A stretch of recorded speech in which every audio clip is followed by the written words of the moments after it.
Hello friends, आज हम एक कहानी सुना रहे हैं जो एक सच्चे भक्त की है। सच्चे भक्ति का फल। प्राचीन समय की बात है। एक छोटे से गांव में हरिदास नाम का एक गरीब ब्राह्मण रहता था। उसके पास धन संपत्ति कुछ भी नहीं था, परंतु उसके पास भगवान में अटूट आस्था और सच्चा विश्वास था।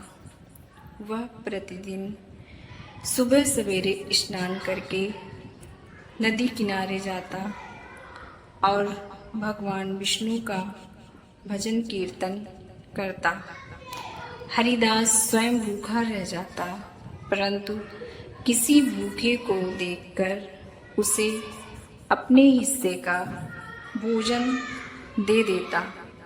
गांव के लोग उसकी दयालुता और भक्ति की चर्चा करते थे, परंतु कुछ लोग उसका मजाक भी उड़ाते थे। एक दिन कि केवल भगवान का नाम लेने से पेट नहीं भरता, उसके लिए काम करना पड़ता है। एक बार गांव में भयंकर अकाल पड़ा। लोग अन्न के लिए एक एक दाने को तरसने लगे। ऐसे समय में भी हरिदास भगवान पर विश्वास रखकर भजन करता और कहता, भगवान अपने भक्त की रक्षा अवश्य करेंगे। उसके पड़ोसी उस पर हंसते और कहते, अब तेरे भगवान तुझे भोजन भेजेंगे क्या?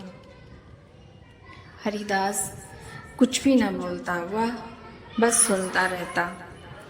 एक दिन हरिदास अत्यधिक भूख से पीड़ित होकर भी भगवान का ध्यान करने बैठा।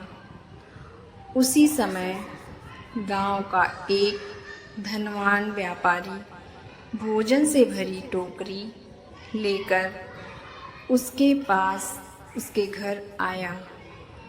उसने कहा, मुझे सपने में भगवान ने आदेश दिया है कि मैं तुम्हारे घर तुम्हारे लिए यह अन्न पहुंचाऊं। तुम मेरा यह दिया हुआ भोजन स्वीकार करो। हरिदास ने आंसू भरकर भगवान का धन्यवाद किया। गांव के लोग यह देखकर चकित रह गए। उन्होंने समझा कि सच्चे मन से की गई प्रार्थना कभी व्यर्थ नहीं जाती। हरिदास बहुत खुश हुआ। उसके परिवार ने मिलकर भोजन किया। धीरे धीरे अकाल भी समाप्त हो गया, लेकिन हरिदास की भक्ति और उसका विश्वास गांव वालों के लिए प्रेरणा बन गया। अब लोग उसका उपहास नहीं करते थे, बल्कि उससे सीख लेते थे कि कठिन परिस्थितियों में भी आस्था और धैर्य बनाए रखना चाहिए। इस प्रकार हरिदास को उसके सच्चे भक्त होने का फल मिला। यह कथा हमें ये सिखाती है कि सच्चे मन से किया गया भक्ति भाव भगवान तक अवश्य पहुंचता है।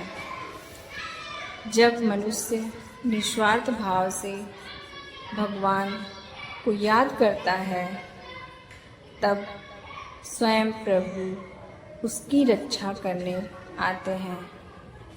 जैसे भगवान ने अकाल पड़ने पर हरिदास की रक्षा की,